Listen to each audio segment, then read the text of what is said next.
هذا واحد بس سيداني قيني ستا فقيرة قرصانينا qof faqiir ah ma guursan lahayd ama nolosha ma la wadaag lahayd ماي sababtu waa soo hore kuugu sheegayo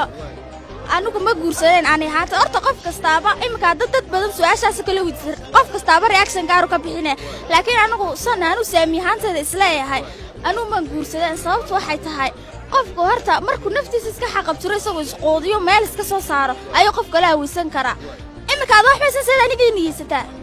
adoo ay nadarta naftaada markaad naftaada ka soo baxdaan meel saarto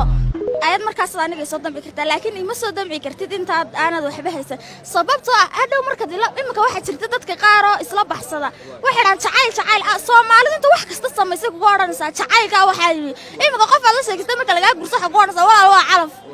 waxaas ma shaqaynayso waxa shaqaynaya marka aad naftaada meel ka soo saarto ayad qof dambi kartaa inta isla baxsadaan bay kugu oranayaan jacayl hadaad haysato wax kale wad helaysaa horta taasi waa runo laakiin waxa wanaagsan qofku inuu adiga ka yar saray ka jeebroon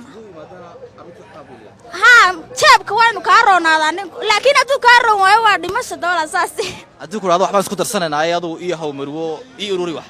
maanu kaas maanu faqiir caadi ahayna nolosha la wadaagteen